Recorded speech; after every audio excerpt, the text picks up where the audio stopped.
नमस्कार दोस्तों, स्वागत है आपका द ग्राउंड रिपोर्ट में। मैं हूं समीर आत्मज मिश्र। ईरान के खिलाफ इसराइल के साथ युद्ध में उतरना अमेरिका के लिए बहुत ही घातक साबित होता जा रहा है, खासकर अमेरिका के राष्ट्रपति डोनाल्ड ट्रंप के लिए।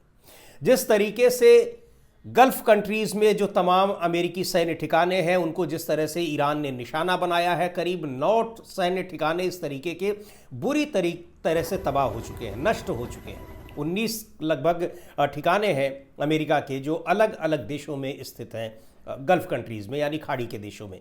दूसरी ओर अमेरिका में जिस तरीके से विद्रोह की स्थिति दिखाई पड़ रही है, वहां पर जो पूर्व सैनिक हैं, वहां पर विपक्षी पार्टियां हैं और यहां तक कि खुद डोनाल्ड ट्रंप की अपनी पार्टी यानी रिपब्लिकन पार्टी, वो जिस तरीके से इस युद्ध को लेकर डोनाल्ड ट्रंप को घेरे हुए है, बुरी तरीके से वो फ्रस्ट्रेशन, वो बौखलाहट, वो झुंझलाहट राष्ट्रपति ट्रंप के चेहरे पर, उनकी बॉडी लैंग्वेज में दिखाई पड़ रही है। प्रेस कॉन्फ्रेंस जब वो कर रहे हैं तो उनकी पूरी झुंझलाहट दिखाई पड़ रही है।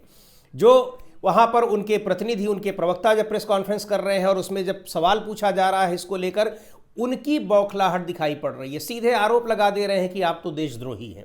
इस तरह की खबरें वहां से आ रही हैं निकलकर। अभी एक वीडियो वायरल हो रहा है जिसमें वहां के एक पूर्व सैनिक अधिकारी हैं, उनको कुछ पुलिसकर्मी ज़बरदस्ती मार पीट रहे हैं, रोकने की कोशिश कर रहे हैं, लेकिन वो नारा लगा रहे हैं और ये कहते हुए सुनाई पड़ रहे हैं कि इजराइल के साथ कोई नहीं लड़ना चाहता।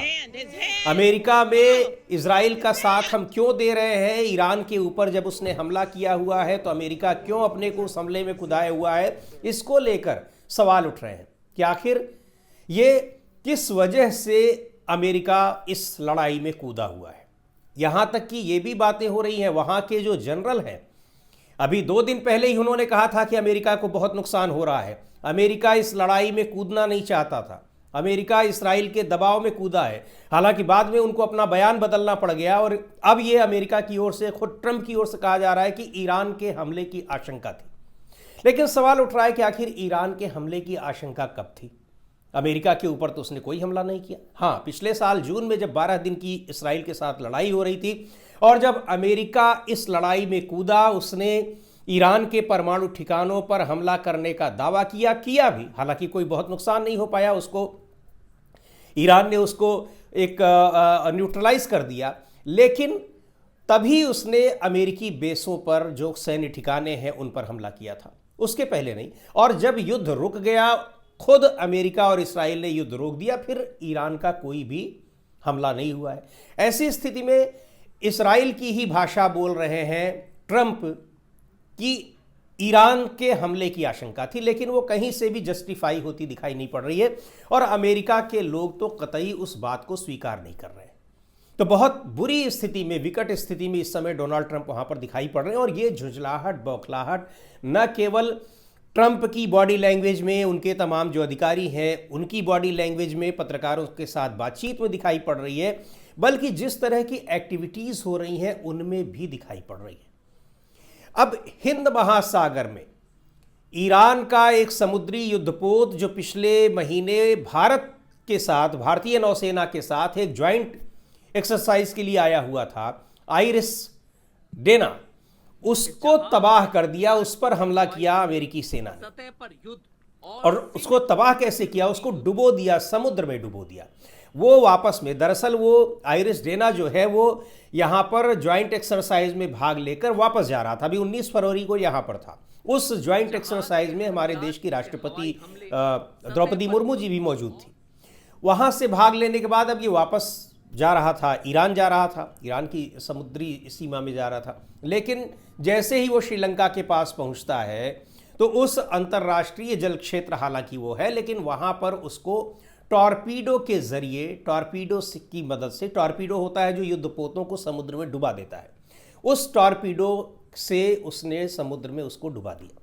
कई सारे, लगभग 140 सैनिक उसमें थे जो यहाँ पर ज्वाइंट एक्सरसाइज में पार्टिसिपेट करने के लिए आए थे। उनमें लगभग 80-85 सैनिकों की जान चली गई।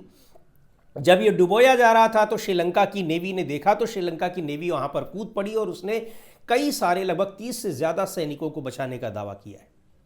भारत की तरफ से अभी इस पर कोई प्रतिक्रिया नहीं आई है। क्यों नहीं आई है, ये भी बहुत बड़ा सवाल है। लेकिन इस पर भी हम लोग बात करेंगे। पर सबसे अहम सवाल जो है वो ये है कि ये बौखलाहट क्या बता रही है। आप हिंद महासागर के उस इलाके में जाकर एक ईरान के पोत पर हमला कर दे रहे हैं जो भारत और श्रीलंका की सीमा पर है। वहां पर आप क्या बताना चाहते हैं? क्या ये बताना चाहते हैं कि सक्रिय रूप से भारत आपका इसमें सहयोगी बन गया है और भारत की प्रतिक्रिया ना आना और जिस तरीके से इसराइल के साथ खड़े होना, बहरीन के सुल्तान से, सऊदी अरब के सुल्तान से बातचीत करना प्रधानमंत्री का, वो सारी चीज़ें ये बता रही हैं कि क्या परोक्ष नहीं बल्कि प्रत्यक्ष रूप से भारत इस लड़ाई में इन देशों के साथ खड़ा है। बहरहाल इसको लेकर यहाँ कई सारे सवाल उठ रहे हैं, विपक्षी नेता भी सवाल उठा रहे हैं। लेकिन जिस तरीके से भारतीय सीमा के नज़दीक बिल्कुल एक और उस ईरानी युद्धपोत पर हमला कर दिया गया जो कि भारतीय नौसेना के साथ ही ज्वाइंट एक्सरसाइज के लिए आया हुआ था, उस पर भी प्रतिक्रिया ना आना, निंदा न करना, ये बहुत बड़े सवाल उठा रहा है और उठाएगा ही, जाहिर सी बात है। लेकिन बात जब हम अमेरिका के राष्ट्रपति डोनाल्ड ट्रंप की कर रहे हैं तो ये बौखलाहट ही है, ये भी उस बौखलाहट का ही नतीजा है कि आप वहां पर कुछ नहीं कर पा रहे हैं। ईरान अपने ड्रोन और मिसाइलों से आपके बेसिस को, जो आपके सैन्य ठिकाने हैं गल्फ कंट्रीज में, उनको तबाह किए पड़ा है।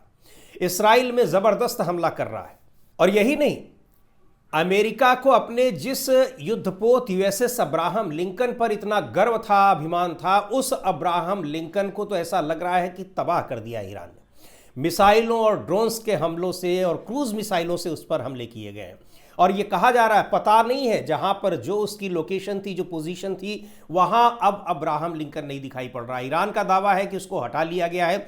अमेरिका की तरफ से कोई बयान उस पर नहीं आया है, यहां तक कि खारिज भी नहीं किया है ईरान के उस दावे को कि अब्राहम लिंकन को वहां से हटा लिया गया। लेकिन जिस तरीके से ईरानी युद्धपोत को डिस्ट्रॉय किया गया है, समुद्र में डुबाया गया है टॉर्पीडो की मदद से, उससे यह साफ साबित हो रहा है कि अब्राहम लिंकन को जबरदस्त नुकसान हुआ है। और उस बौखलाहट में यह कदम उठाया कि वहां पर ईरान की सीमा से बहुत दूर उसके युद्धपोत को वहां डुबोया जा रहा है जो भारतीय सीमा के पास में है, श्रीलंका और भारतीय सीमा के भी आसपास वो मौजूद है और वो भारत से वापस लौट रहा है।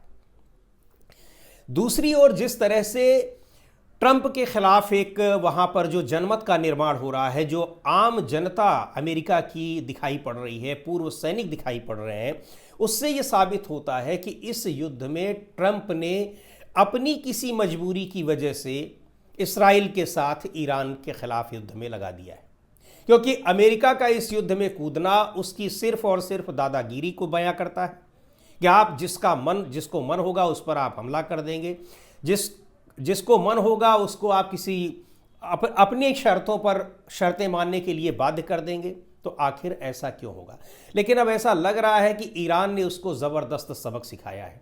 इधर इसराइल में भी स्थितियां बड़ी ख़राब है, ताबड़तोड़ हमले हो रहे हैं ईरान की तरफ से, ज़बरदस्त तबाही है। और यही नहीं, उन देशों में जहां अमेरिकी ठिकाने हैं वहां भी नुकसान हो रहा है। करीब 9 ऐसे अमेरिकी सैन्य ठिकाने हैं जिनको बताया जा रहा है कि वो पूरी तरीके से तबाह हो गए।